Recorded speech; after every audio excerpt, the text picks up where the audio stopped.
4,96 MWh.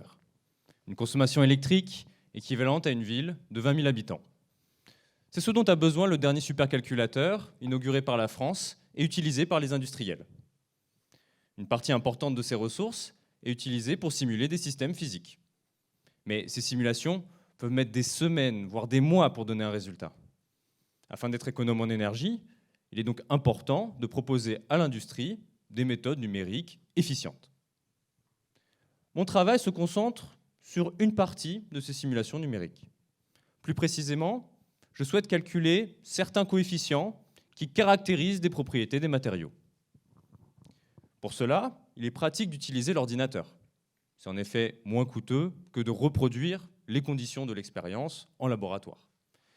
Mais dans ce cas, je me dois de prouver rigoureusement que les algorithmes donnent des résultats fiables et que mes méthodes que j'implémente permettent effectivement de réduire le temps de simulation par rapport aux méthodes déjà préexistantes.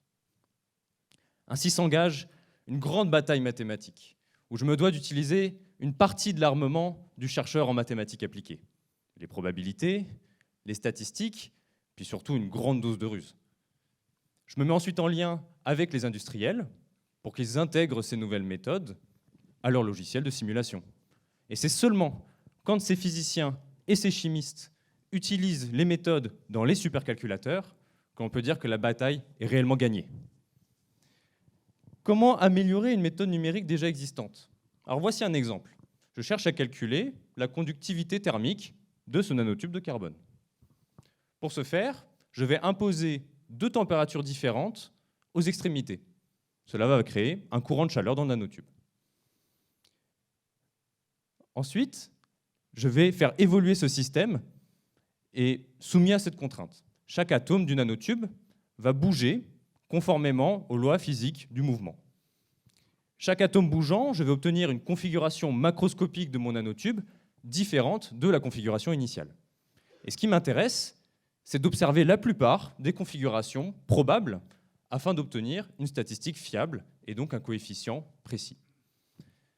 Dans mon travail de thèse, je rajoute un paramètre aux lois du mouvement qui va en fait pousser le système à bouger mieux pour être dans plein d'états différents.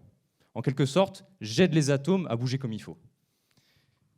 Je cherche alors à trouver le paramètre qui va effectivement minimiser le temps de simulation.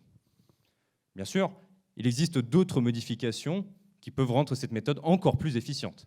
Et les découvrir est ce qui va animer le reste de ma thèse.